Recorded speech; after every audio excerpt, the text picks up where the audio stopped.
Please help me. With a face on the verge of tears, the niece handed me something. It was a simple photo of my brother, her father, at a party with some colleagues. What's wrong all of a sudden? Help you? With what? What are you two doing there? Just as I was about to ask, my sister-in-law intervened with a stern look. I've been looking for you. Come with me. And in an instant, she took the niece away. Left alone, I casually flipped the photo over, and on the back, there was a message from my brother. If anything happens to me, please protect my daughter. My name is Beth. I'm 32 years old and work as an office clerk at the construction company my family runs. My brother, who was 10 years older than me, was hardworking from a young age and carried the heavy expectations of being the heir to our family business. Everyone, including me, assumed that he would inherit the company. However, after graduating from high school, he increasingly clashed with our father and grandfather over management policies. It seemed my brother had no intention of taking over the company. I love being a carpenter, but I'm not doing it to inherit the business. He would say this all the time. Then one day, I've met someone I want to marry. He brought home a woman. Her name was Sarah. With her easygoing personality, she quickly bonded with our family, but she never lived with us. I'm getting married and moving out. What? You're not going to take over the company? You know how I don't get along with Dad. Sorry for the trouble, but this is how it's going to be. With that, my brother gently patted my head and, just a few days later, got married and moved out. Even then, he kept in touch with me, chatting about trivial things. Sarah's dinner tonight was delicious, as always. She's a nutritionist, so she makes sure it's good for my high blood pressure. Yeah, I've heard that many times. You never get tired of bragging. I was genuinely happy as long as my brother was happy.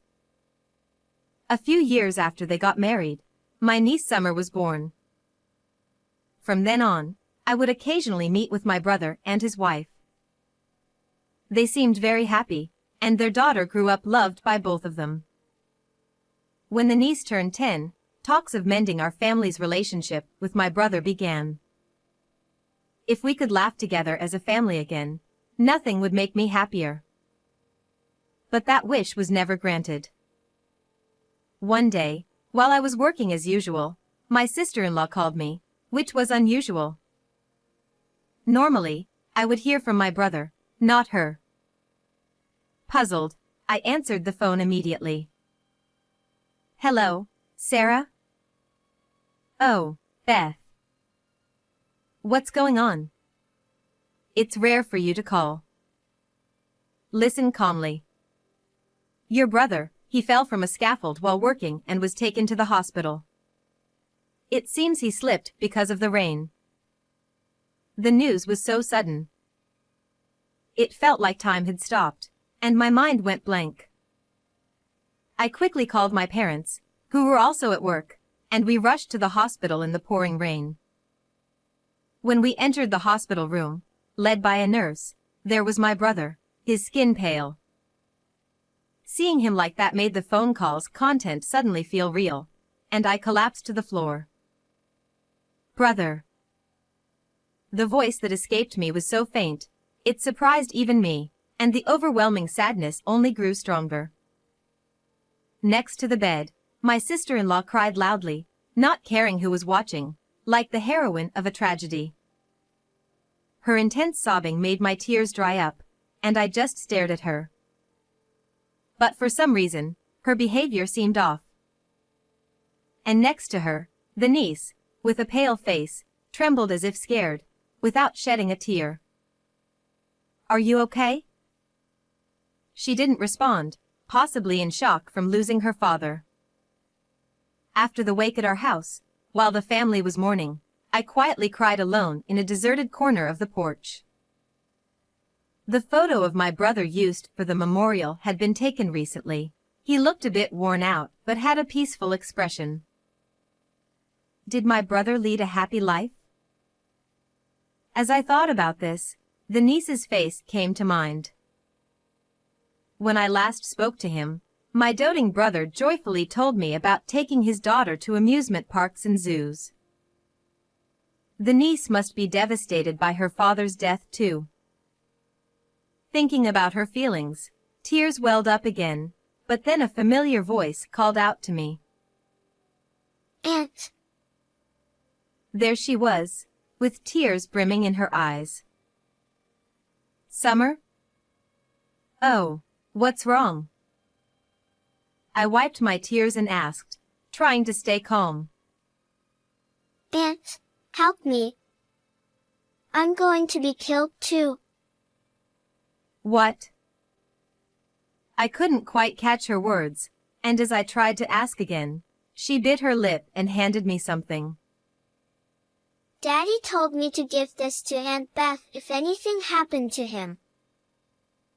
From your dad? It was a brown envelope. It looked a bit worn, as she had been holding on to it for some time. Just then. What are you doing? Startled by the cold voice behind me, I turned around to see my sister-in-law with a stern expression. I've been looking for you. Come here. Mom. Grabbing her daughter's arm, my sister-in-law quickly walked away before I could stop her. She had always been friendly and kind, but now, she seemed like a different person. It's right after her husband died, so maybe it's natural. But the niece also seemed a bit strange. Left alone, I opened the envelope and found a simple photo inside. It looked like it was taken at a party. My brother was smiling with a few colleagues. I instinctively turned the photo over. There, in my brother's slightly angular handwriting, was a message. If anything happens to me, please protect my daughter. I widened my eyes, too shocked to speak. I think the niece was asking for help. Could it be related to this photo? I called a friend of mine who's a police officer and arranged to meet the next day. Normally, the funeral would be held the day after the wake, but since the crematorium was unavailable due to a friend's funeral, there was a one-day gap. That extra day allowed us to uncover the truth behind my brother's death. The next morning, when I arrived at the meeting place, he was already there, waiting for me. Sorry for calling you out of the blue. It's fine. I'm off duty today. So, what's going on? Well, I explained everything that had happened, and he listened intently. From a police perspective, there's not enough evidence for us to act on this. I see. Sorry, I can't be of more help. But if anything happens, feel free to reach out. Thanks. Just talking to you helped me clear my mind. Even after parting ways with him, I kept thinking about the meaning behind the photo my niece gave me. But no matter how many times I looked at it, the meaning of the photo and my brother's message remained a mystery. How can I find more clues? This message alone doesn't tell me enough. If I could ask the niece directly, I might learn more, but I had a feeling my sister-in-law would interfere again. Just then, an idea struck me. If I look through my brother's belongings, I might find some clues. Unable to wait any longer, I headed to my sister-in-law's house. Sorry to bother you at such a busy time. I was worried about you and Summer. Thanks for coming. She is in her room, but let's leave her alone for now. She's feeling down after losing her father. As she spoke, my sister-in-law invited me into the living room. She had always kept the house spotless, but today it felt strangely barren. Huh? There's nothing of my brothers here. And the family photos that were here before are gone too. I looked around, but there was no sign that my brother had ever lived there. I kept scanning the room, hoping to find something of my brothers, when my sister-in-law returned with tea and some homemade snacks. What caught my eye was the light purple bead bracelet on her wrist. It wasn't her style, nor my brother's, so it felt out of place. After taking a bite of the snack and finding it overwhelmingly salty, I quickly gulped down some tea. My sister-in-law tilted her head in confusion. Really? I don't think it's that salty. Her cooking, as a licensed nutritionist, was always delicious, to the point where my brother eagerly rushed home after work just to enjoy it. But something was clearly off this time. Could she have been feeding such salty food to my brother, who had high blood pressure? Since arriving at my sister-in-law's house, an uneasy feeling had been growing inside me. Suddenly, I began to worry about Summer. I want to talk to Summer. She's in her room, right? Just as I stood up to head toward Summer's room, my sister-in-law intervened. No, you can't see her. What? Why not? I'm sorry, but you need to leave. We're busy preparing for the funeral. She grabbed my wrist, forcibly pushing me out into the hallway and then out of the house. As I stood there, pondering my next move, Summer appeared at a second-floor window. She placed a finger to her lips, signaling for silence, and tossed something down to me. It was a small key, wrapped in a cute notepad paper. The note read, "This is the key to the storage room. After you use it, hide it under the flower pot so it won't be found." I silently gave Summer a thumbs up, and she nodded before quietly closing the window. I snuck around to the backyard, and using the key Summer gave me, I unlocked the storage room. Inside, I found a large collection of my brother's belongings. Among them, I discovered a diary. My brother had always been diligent about documenting his daily life, even back when he lived with us. This is. As I read the diary, I found content that was hard to believe. He wrote about how the seasoning in their meals had become increasingly strong. Even when he pointed it out, his wife, the nutritionist, would dismiss his concerns, telling him to trust her expertise. He also mentioned that his health had been deteriorating recently. The diary also revealed the meaning behind the photo my brother had left behind. This is unforgivable. The next day, a large crowd gathered for my brother's funeral, including family members and his work colleagues. When my sister-in-law took the microphone to give a speech as the bereaved wife, I stood up and interrupted her. There's something I need everyone to hear. Beth? What are you doing? Ignoring her surprised reaction, I stepped forward in front of the family. My brother's death, it wasn't an accident. The room buzzed with murmurs, and my sister-in-law's expression turned grim. What are you saying? He slipped and fell from the scaffolding while working. I showed everyone my brother's diary. Everything is written here. My sister-in-law, who normally cooks so well, began making dishes with much stronger seasoning. My brother's health started to decline, and despite his high blood pressure, he was being fed salty snacks and soup daily, with no option to leave anything uneaten. Isn't that strange, Sarah? I don't know anything about that. I was always careful with his meals. I glanced at her, fully prepared for her to deny everything, and then pulled out another piece of evidence. This is the photo my brother left for me. At first, I didn't understand its significance. But yesterday, when I visited your house, I realized the truth. Someone in this photo is wearing a light purple bead bracelet, identical to the one you were wearing, Sarah. As I pointed to the person in the photo, all eyes turned toward them. Max, you and Sarah were having an affair, weren't you? My brother trusted you more than anyone else as his colleague. So why would you do this? The room erupted into whispers, while my sister-in-law glared at me, and Max looked pale and visibly shaken. I had known Max for a long time. He and my brother had become close after my brother started working, and he often visited our home.